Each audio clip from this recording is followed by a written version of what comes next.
सदगुरु कबीर साहब ने कहा है, कबीर यह जग निर्धना, धनवंता नहीं कोई, धनवंता सोई जानिए, जाके राम नाम धन होए। सदगुरु कबीर देव कहते हैं, हर आदमी को धन की प्यास है, धन की आवश्यकता है, धन की जरूरत है, लेकिन धन क्या है? धन किसे कहते हैं? क्या केवल जमीन धन है?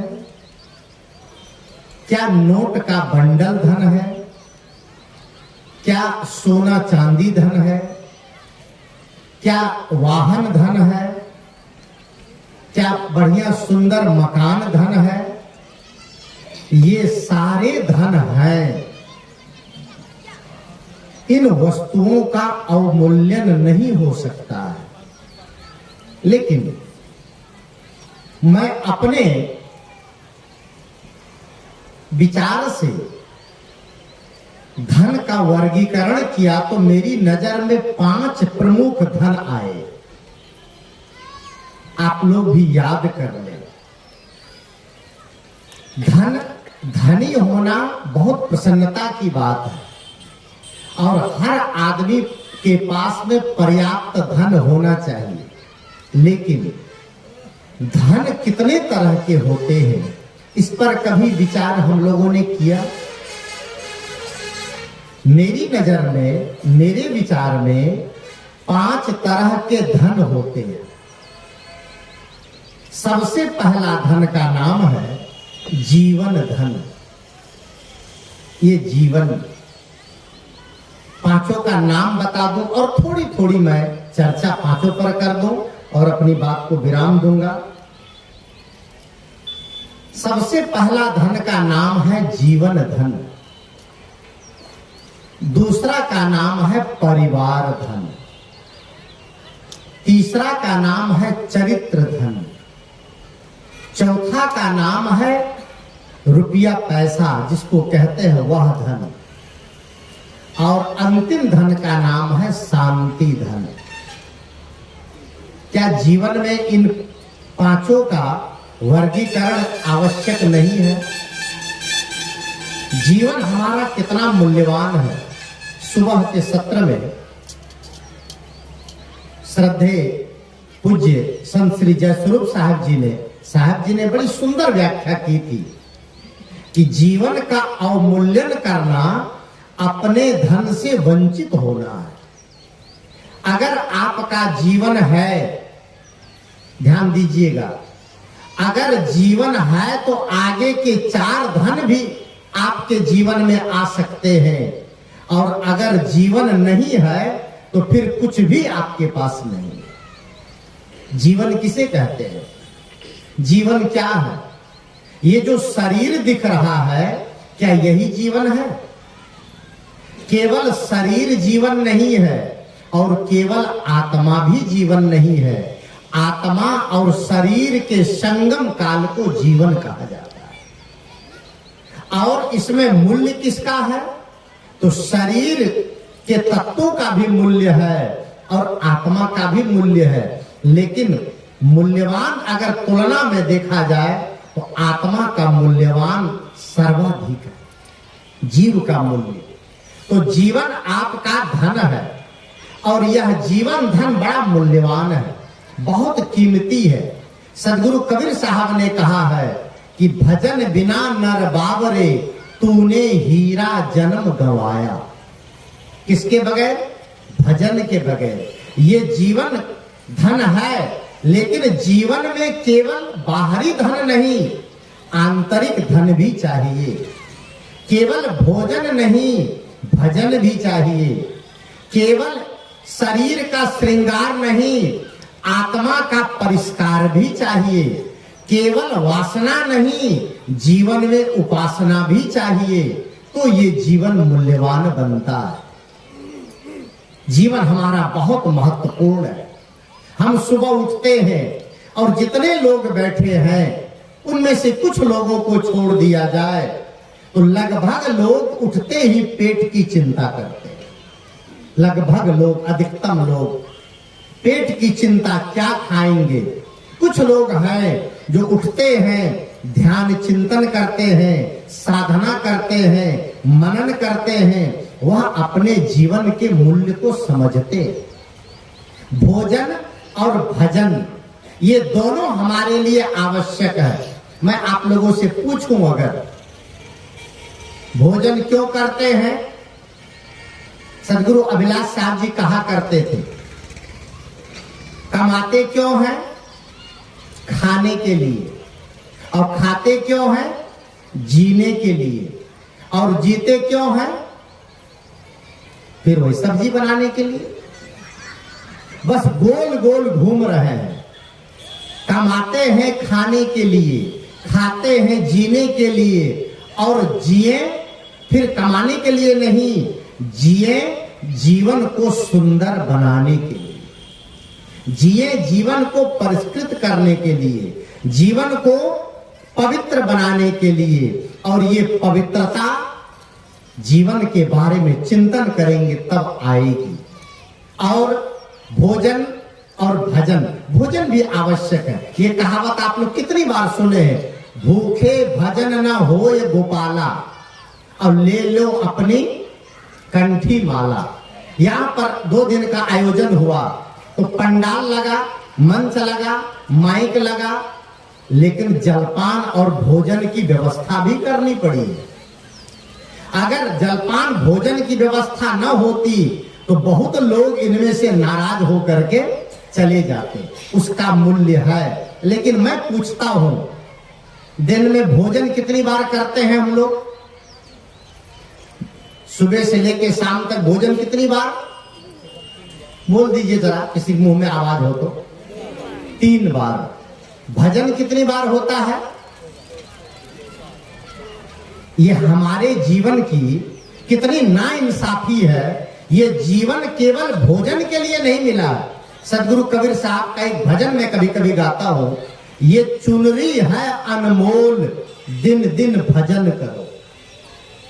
एक जगह मैं भजन गा रहा था, मैंने कहा सब लोग मिलके गाइए मेरे साथ। सब गाने लग गए ताली बजा के, और भजन बड़ा प्यारा सब गा रहे थे। कि युवक बैठा था, युवक मैं देखा वो कुछ और गुनगुना रहा है।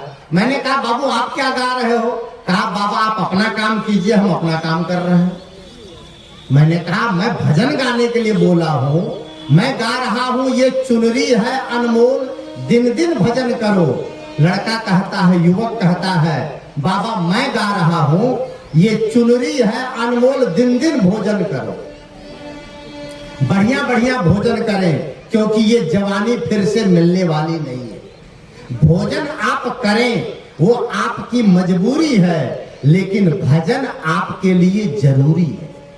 और भोजन और भजन का सामंजस्य, अब भोजन पर तो बात नहीं कहूंगा, लेकिन मैं इतना जरूर कहूंगा कि भोजन भी आप करें तो ये मानक तय करें कि भोजन कैसा होना चाहिए, भोजन कैसे करना चाहिए, भोजन क्या करना चाहिए, भोजन कब करना चाहिए, और भोजन कितना करना चाहिए।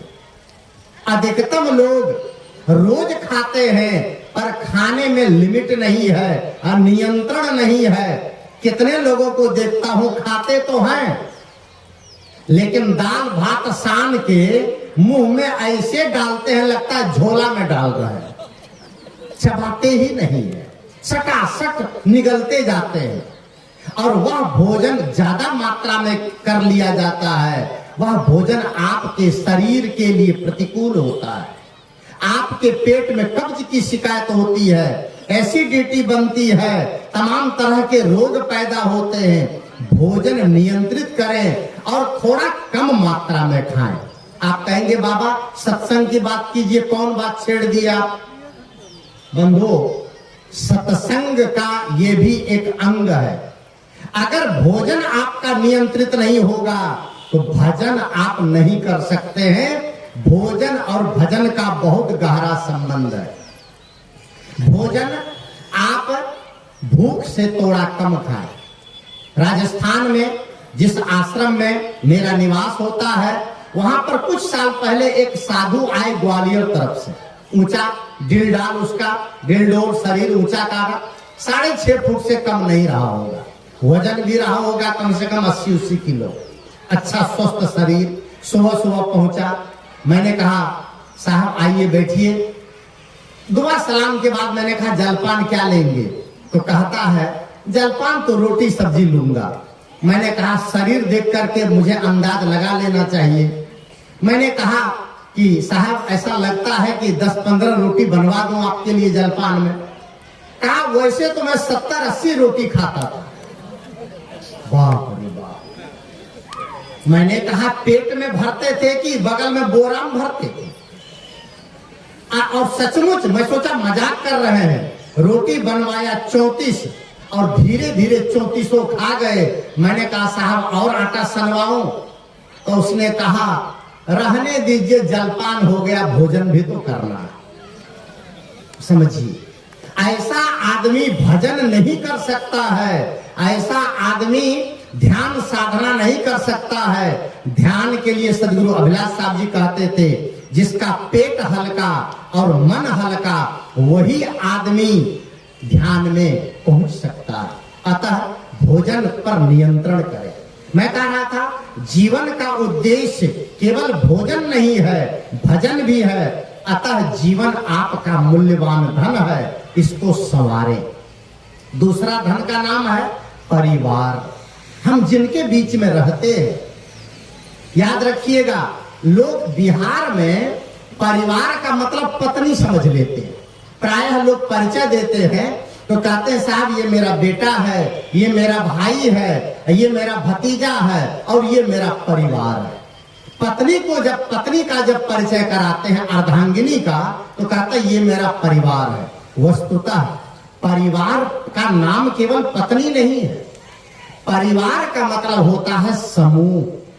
परिवार का मतलब होता है जिनके बीच में आप जीते हैं, जिनके साथ रहते हैं, जिनके साथ आपका व्यवहार होता है। जैसे लिखा जाता है आश्रम परिवार, तो आश्रम में कोई अर्धांगिनी तो नहीं है, वो आश्रम का परिवार है। राजनीतिक पार्टी लिखते हैं फलाना परिवार, कोई समूह लिखता फलाना परिवार, फलाना ग्रुप।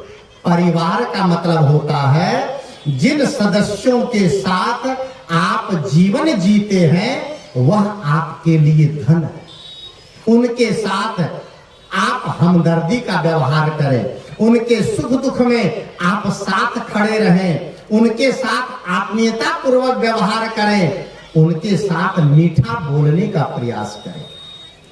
वाणी बहुत महत्वपूर्ण है, लेकिन परिवार में विघटन का सबसे प्रमुख कारण होता है गलत वाणी का प्रयोग। सदगुरु कबीर देव ने कहा है बोल तो अमोल है, जो कोई बोले जान, और हिये तराजू तौल के तब मुख बाहर आन।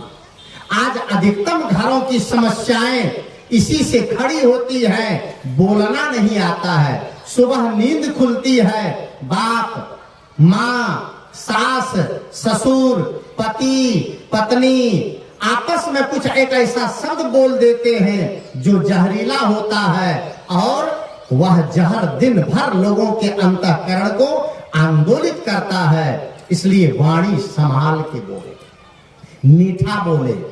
एक जगह प्रवचन करते हुए मैंने कहा आज सब लोग संकल्प लीजिए, आज से सब लोग मीठा बोलने का संकल्प लें, मीठा बोलें।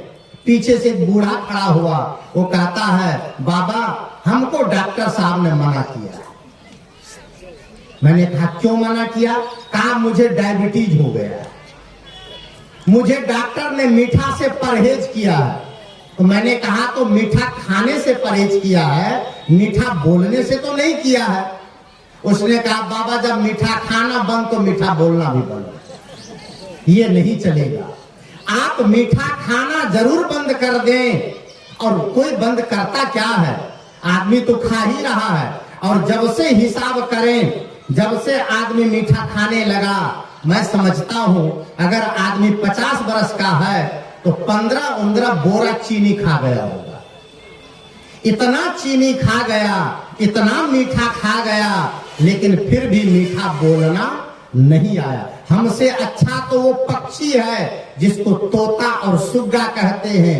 वो बेचारी मिर्ची वो पक्षी मिर्ची खाता है, तोता लाल मिर्ची खाता है। मिर्ची का स्वाद कैसा है? तीखा। और बोलता कैसा बढ़िया है, राम राम। राजस्थानी में एक भजन गाते हैं, बोल सुवा राम राम थारो काई होई रे। उसमें भजन है, राजस्थानी भजन है, बोल सुवा राम राम थारो काई होई रे। अर्थात आप मीठा मीठा बोले, इस शरीर का कुछ और होने वाला नहीं है। बंधुओं, ये परिवार आपका धन है, और दूसरे नंबर का धन का नाम है परिवार। आप परिवार के साथ मधुरतम व्यवहार करें। तीसरा धन है चरित्र। चरित्र का मतलब, चरित्र का अर्थ केवल किसी इंद्रिय विशेष की व्याख्या नहीं है या कि परहेज नहीं है। ऐन्द्रिक लंपटता चरित्र का द्योतक जरूर है, लेकिन चरित्र का व्यापक अर्थ है हमारे व्यक्तित्व से। हमारा पूरा व्यक्तित्व कैसा है, हमारा बोलना, हमारा खाना, हमारा उठना बैठना, कपड़े पहनना, व्यवहार करना, लेना देना, ये सब चरित्र के अंग है। चरित्र का मतलब होता है संपूर्ण व्यक्तित्व। चरित्र से अर्थ लोग समझते हैं कि केवल पराये नारी से परहेज कर लेना, पराये पुरुष से परहेज कर लेना, ये चरित्र अच्छा है। नहीं, आप अगर झूठ बोलते हैं तो आपका चरित्र खराब है। अगर आप धोखा देते हैं तो आपका चरित्र खराब है। अगर आप हिंसा करते हैं तो आपका चरित्र खराब है। अगर आप कपट करते हैं तो आपका चरित्र खराब है। आप दोहरा जीवन जीते हैं तो आपका चरित्र खराब है। चरित्र से मतलब है आपका संपूर्ण व्यक्तित्व, ये आपका धन है। और याद रखिएगा कि अपने चरित्र से ही आप पहचाने जाते हैं। आपका चेहरा कुछ देर के बाद लोग भूल जाएगा, पर चरित्र आपके लंबे समय तक समाज नहीं भूल पाएगा। इसलिए चरित्र भी हमारा धन है। और चौथा धन आता है रुपया पैसा, ये चौथे नंबर पर आता है। और रुपया पैसा भी सबके जीवन में आवश्यक है। सबके पास धन की जरूरत है, इसलिए धन सबको कमाना चाहिए। और धन परिश्रम से कमाना चाहिए, पुरुषार्थ से कमाना चाहिए, छीना झपटी करके नहीं, किसी को ठग के नहीं, धोखा देकर नहीं, अनैतिक ढंग से नहीं। हमारे कल साहब जी सत्कल बोल रहे थे, हमारे यहाँ भारत धर्म प्रधान देश है, लेकिन धन कमाने में सबसे ज्यादा गलत तरीका भारत में अपनाया जाता है। सबसे ज्यादा अधर्म भारत में होता है। मैं थाईलैंड की राजधानी बैंकॉक में था कुछ साल पहले, विदेश में कई देशों की यात्रा थी, तो थाईलैंड में भी एक सप्ताह मुझे रहना था। मैं जिस बहुमंजिली इमारत में था, लिफ्ट से सुबह नीचे उतरा, मॉर्निंग वॉक के लिए निकला। घूमते घूमते गया, एक जगह मिल्क पार्लर लिखा था, दूध की दुकान। वहां मैं खड़ा हो गया, दुकानदार से मैंने वहां जाके पूछा, क्योंकि वहां हिंदी तो नहीं समझते हैं, मैंने इंग्लिश में उससे थोड़ी बात की। मैंने उनसे कहा कि here available is pure milk. मैंने प्रश्नवाचक चिन्ह के साथ बात किया, क्वेश्चन मार्क के साथ, क्या यहाँ पर शुद्ध दूध मिलता है? उन्होंने बड़ी लंबी लंबी आंख करके, चौड़ी आंख करके ऊपर से नीचे मुझे निहारा, और निहारने के बाद मुझे कहता है, you are coming from India. बाप रे बाप, मैं तो शर्म से गड़ गया। इसका मतलब ये है, इंडिया के लोग पैसा कमाने के लिए दूध में पानी मिलाते हैं, लेकिन वहां के लोग दूध में पानी नहीं मिलाते। कल साहब जी ने चर्चा की थी, धन कमाने के तरीके अगर आपके गलत होंगे तो धन तो आपके पास आ जाएगा, पर आपका चरित्र खराब हो जाएगा, आपका जीवन खराब हो जाएगा, आपके संस्कार खराब हो जाएंगे।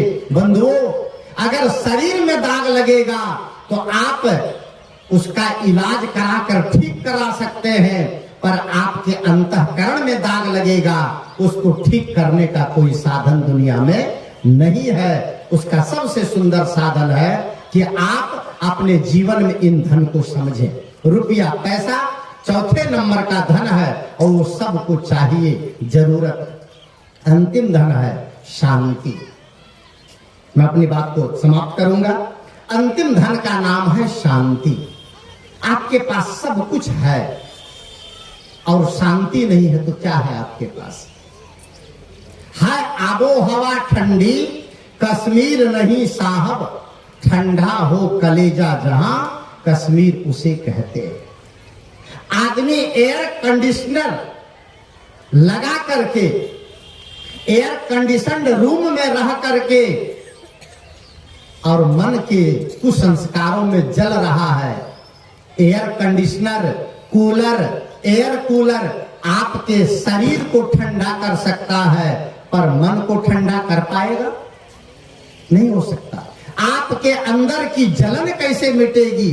फिल्म का एक गजल शायद है ये, मैं तो बहुत पहले सुना था। सीने में जलन, आंखों में तूफान सा क्यों है, इस शहर में हर शख्स परेशान सा क्यों है? किसी को इसके बारे में सोचना चाहिए। हमारे सीने में अगर आग है तो उस आग को ठंडा करने का उपाय क्या? शांति की भी साधना करें। रोज हर आदमी थोड़ी देर समय निकाले, 10 मिनट, 15 मिनट, आधा घंटा एकांत बैठें, आत्मनिरीक्षण करें, चिंतन करें, ध्यान करें, साधना करें और शांति तभी आपके जीवन में आएगी। एक संत प्रवचन कर रहे थे, सबके घर में शांति की जरूरत है, सबके घर में शांति होनी चाहिए। संत ने कहा सबके घर में शांति है? तो एक आदमी खड़ा हुआ, कहा बाबा हमारे घर में तो है, 15 साल की शांति है। उन्होंने कहा मेरी पोती 15 साल की है, उसका नाम शांति है। रखो पोती का नाम शांति, लेकिन पोती का नाम शांति रखने से शांति नहीं आएगी। शांति आपके अंदर की साधना है, शांति आपके अंदर का उत्सव है, शांति आपके अंदर की पूंजी है, यह आपका धन है। सब कुछ गले में चैन सोने का है, पर मन बेचैन है तो सोना का चैन क्या करेगा? सबके सबकी भावना होती है। वो कहानी कि एक युवक एक साइकिल लेकर के रोज बाजार जाता था और एक बूढ़ा बाबा दरवाजे पर बैठकर रोज देखता था, ये लड़का साइकिल लेकर रोज बाजार जाता लेकिन पैदल जाता, चढ़ के नहीं जाता। एक दिन बाबा ने रोक लिया, है बाबू इधर रुको, ये साइकिल किसकी? कहा मेरी। कहा साइकिल ठीक है कि नहीं है? कहा ठीक है। और कहा तुम्हारा दिमाग? कहा दिमाग भी ठीक है। कहा तबीयत? कहा सब ठीक है। तो कहा साइकिल ठीक, तुम ठीक, चलाना आता है? कहा चलाना भी आता है। कहा तब तो और गजब हो गया, साइकिल भी ठीक है, दिमाग भी ठीक है, तुम्हारा स्वास्थ्य भी ठीक है, टायर ट्यूब भी ठीक है और चलाना जानता भी है, तो साइकिल चला के क्यों नहीं जाता है? कहा बाबा सब कुछ ठीक है, दिमाग भी ठीक है, साइकिल भी ठीक है, टायर ट्यूब भी ठीक है, ब्रेक पेडल भी ठीक है, घंटी भी ठीक है, सब कुछ ठीक है, लेकिन साइकिल में चैन नहीं है। चलेगी साइकिल? सब कुछ ठीक है और साइकिल में चैन नहीं है तो साइकिल बेकार, और जीवन में सब कुछ ठीक है और मन में चैन नहीं है तो आपका जीवन भी बेकार। इसलिए ये 5 तरह के जो धन है ये हमारे लिए अत्यंत महत्वपूर्ण है। एक बार फिर से मैं गिना देता हूं, जीवन धन, परिवार धन, चरित्र धन और धन धन, रुपया पैसा धन, सोना चांदी धन, और अंतिम धन का नाम है शांति रूपी धन। इस 5 धन को आप एकत्र करें, 5 धन से संपन्न बने, आपका यह जीवन अपने लिए भी उपहार बनेगा, समाज के लिए भी उपहार बनेगा, अपने लिए भी वरदान बनेगा, समाज के लिए भी वरदान बनेगा। और सदगुरु कबीर साहब का यह वचन सिद्ध होगा कि कबीर यह जग निर्धना, धनवंता नहीं कोई, धनवंता सोई जना जाके राम नाम धन होए। मैं कुछ चर्चा किया, साहब जी मंच पर विराजमान है और साहब जी पधार गए, उसके बाद भी मैं कुछ बोलता रहा, किसी न किसी रूप में ये धृष्टता होगी, लेकिन चूंकि